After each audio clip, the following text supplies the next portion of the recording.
અમેરિકાએ અચાનક જ વિઝા અપોઇન્ટમેન્ટ્સ કેન્સલ કરી દેતા હાલ ઇન્ડિયા આવેલા H1B હોલ્ડર્સ તેમજ તેમના H4 ડિપેન્ડન્ટ સ્પાઉસ અને બાળકો સલવાઈ ગયા છે. કેટલાક કેસમાં એવું પણ થયું છે કે એક જ ફેમિલીના અમુક મેમ્બર્સ ઇન્ડિયામાં છે જ્યારે કેટલાક અમેરિકામાં રહી ગયા છે. જેમની અપોઇન્ટમેન્ટ્સ કેન્સલ થઈ છે તેમનો ક્યારે મેળ પડશે તે હજુ પણ ક્લિયર ન હોવાથી તેમનું હાલ તુરંત અમેરિકા પરત ફરવું પણ લગભગ અશક્ય થઈ ગયું છે. આ સ્થિતિ એટલી બધી ગંભીર છે કે સોશિયલ મીડિયા તેમજ વોટ્સએપ ગ્રુપ્સમાં પણ તેના વિશે લોકો ફરિયાદો કરી રહ્યા છે. સ્ટેટસ જ સંકટમાં આવી જતા હવે H1B હોલ્ડર્સની જોબ્સ પર પણ તલવાર લટકી રહી છે અને બાળકોના અભ્યાસનું શિડ્યુલ પણ વેરવિખેર થઈ ગયું છે.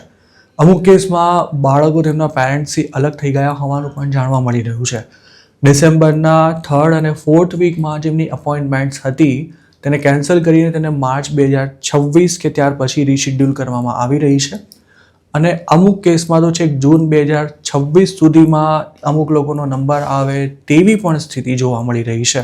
ડિપાર્ટમેન્ટ ઓફ સ્ટેટ્સ દ્વારા તમામ H1B અને H4 એપ્લિકન્ટ્સનું ફરજિયાત સોશિયલ મીડિયા સ્ક્રીનિંગ કરવાનું જાહેર કરાયા બાદ ઇન્ટરવ્યૂ સ્લોટ્સમાં ઘટાડો કરવાની ફરજ પડી છે અને સ્લોટ્સ ઘટતા એક સાથે હજારો લોકોની અપોઇન્ટમેન્ટ્સ કેન્સલ કરી દેવાઈ છે.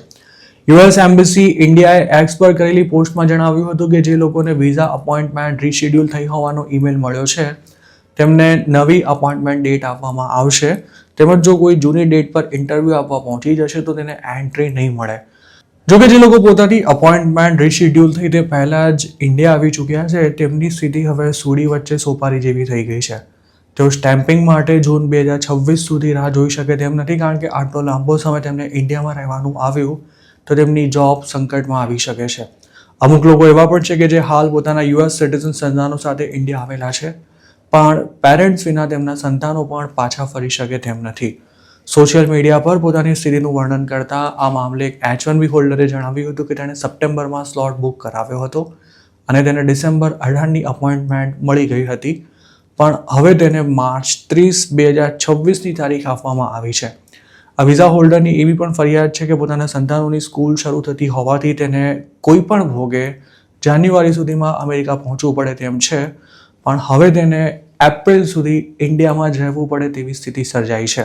ઇમિગ્રેશન એટર્ની રાજીવ ખન્નાનું આ અંગે કહેવું છે કે રાતોરાત અપોઇન્ટમેન્ટ્સ રીશેડ્યુલ થતાં સેંકડો લોકો દયનીય સ્થિતિમાં આવી ગયા છે.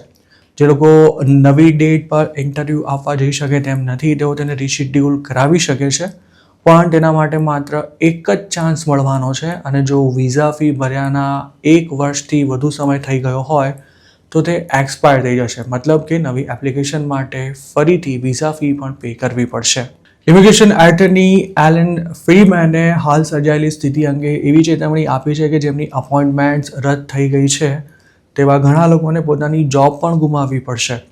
જે લોકો અમેરિકા જઈ શકે તેમ નથી તેમણે પોતાના એમ્પ્લોયરને આટલો લાંબો સમય ઇન્ડિયાથી કામ કરવાની મંજૂરી આપવા રિક્વેસ્ટ કરવી પડશે અને જો તેમ ન થઈ શક્યું તો તેમને 4 થી 5 મહિના જેટલો લાંબો સમય રજા લેવી પડશે.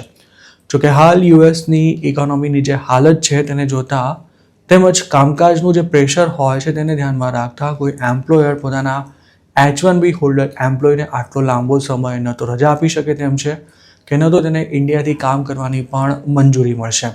આ સિવાય હાલ ઇન્ડિયામાં ફસાઈ ગયેલા જે લોકોને અપાર્ટમેન્ટ લીઝ, યુટિલિટી બિલ અને કાર લોનના પેમેન્ટ પણ ચૂકતે કરવાના છે તેમને ખૂબ જ મોટું આર્થિક નુકસાન પણ ભોગવવું પડશે. જે લોકો વિઝા સ્ટેમ્પિંગ માટે ઇન્ડિયા આવવાનો પ્લાન કરી રહ્યા છે તેમને હાલ અમેરિકા રહેવાની સલાહ આપતા એક્સપર્ટ્સ એવું પણ કહી રહ્યા છે કે જો કોઈની અપોઇન્ટમેન્ટ અચાનક કેન્સલ થઈ ગઈ તો તેને 4 થી 6 મહિના US જવા નહીં મળે તેવી સ્થિતિ છે. નિયમ અનુસાર એમ્પ્લોયર્સ H1B પોસ્ટને 6 મહિના સુધી ખાલી નથી રાખી શકતા અને લીગલી જોવા જઈએ તો આટલો લાંબો સમય H1B હોલ્ડર્સ અમેરિકાની બહારથી કામ પણ નથી કરી શકતા.